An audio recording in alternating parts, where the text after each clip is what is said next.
Hi there guys, I just want to make a really quick video here on why I think, just briefly, that an atheist, for example, could have the exact same morals as a Catholic.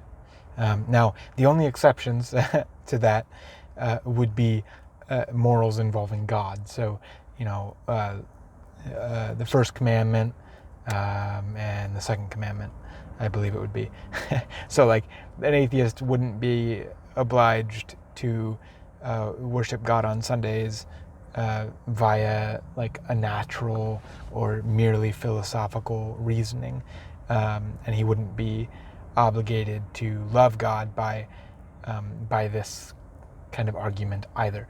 But what I'm going to argue is that an atheist really has no reason to not accept the rest of Christian morality as it regards how he should conduct himself and how he should, conduct himself towards himself and towards others.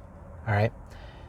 So, that might seem odd to some people. But I think it's really based in the reality of that the morals that Catholics come to, for instance, they're not just divine ordinances, or they don't need to be seen as simply divine ordinances.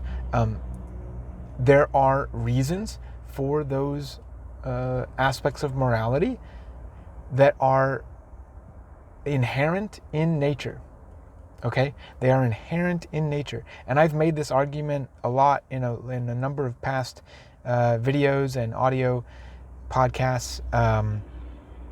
But for example, to take some of the most controversial examples of this, sexual ethics.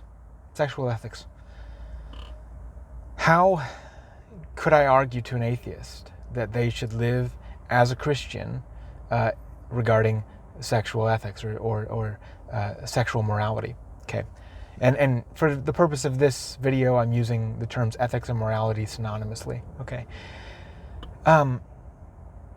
I think the argument could be made quite easily that our bodies tell us something about what we are supposed to do, and that more than just our bodies, but the whole physical world tells us something about how we are to act.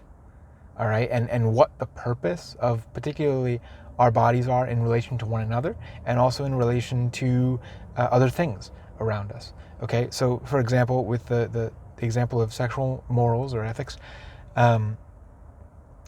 it seems pretty clear by the way that our bodies are constructed, and also the way in which the sexual act brings forth children for the propagation of the species, that it seems quite clear that sexuality is ordered towards the love of two spouses for the bringing forth of a child or multiple children, right? That is quite obvious in nature. Quite obvious. Now, of course, there are exceptions to this. There's the classic example of the penguin who, the observation of penguins committing homosexual acts, right? Or various animals committing masturbatory acts, right? But, just because there are exceptions in nature does not mean that those exceptions prove the rule. Okay, and just because we see certain human beings acting in ways that we would consider immoral does not mean that simply because there are anomalies that therefore the rule is broken or can't be followed. All right. So, but I guess I'm throwing this out more as a proposition than anything else. That I really don't think that an atheist, because he is an atheist, needs to ascribe to any sort of moral system in particular.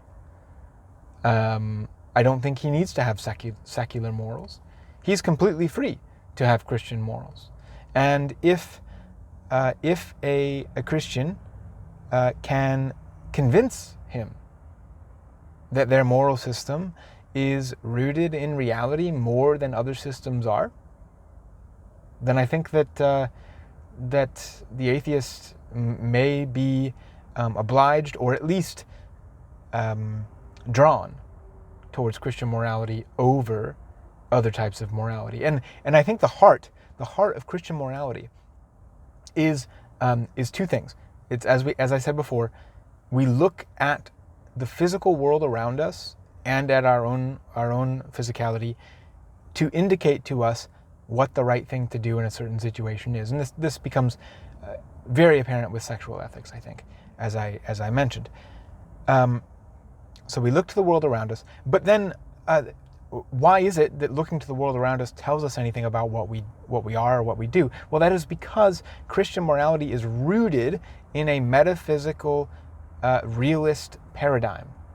Okay, and I would just propose, and I think most people would agree with me, that you do not need to be a theist to be a metaphysical realist. You do not need to be a theist in order to believe that there is such a thing as human nature, for example, and that human nature, for example, is an ideal towards which every individual human is to strive. Okay. Now, of course, we can get into the debate between Platonic and Aristotelian realism, or what one might call more extreme realism and moderate realism. Okay, the more extreme realism being like Platonic realism, the thought that human nature, for example, exists independently of whether there are individual humans in existence or not. Okay, kind of it's existing out there somewhere. All right. Whereas a moderate realism, which is the kind of realism that I take, and the realism that the Catholic Church generally takes and has taken for about the last 1,000 years, would say that no, human nature would not exist independent of individual human beings. It would only exist insofar as individual human beings exist. All right. So basically, and you can watch all my other videos on realism and why I think that it's grounded in reality and why I think it's a better system than other systems, okay, other philosophical paradigms. But I really do think that because of realism, that an atheist has, if he accepts realism, he has no reason why he could not accept Catholic morality. And I think one could argue too that one could still come to the same conclusions about morality from a nominalistic standpoint as well, but I don't think they would be as clear cut. Okay, I don't think the arguments would be as strong because they'd be more based in the mind than they are based in the world exterior to the human being. Okay, to the world exterior to the mind. All right, and I think that it is that fundamental shift that the modern atheist would need to make in order to have a Catholic morality make sense to him, even from an atheistic standpoint. All right, it would be the shift from thinking that reality is made in the mind versus reality being exterior to the mind, and that being the root of everything. Okay, so and I think it really does ground us in a beautiful empirical view of the world, a true empiricism, in the way of Aristotle, that other types of philosophical systems, and particularly moral systems, cannot give us. All right, those are some thoughts. Again, I'm using some language in this video that is maybe a little above people's heads.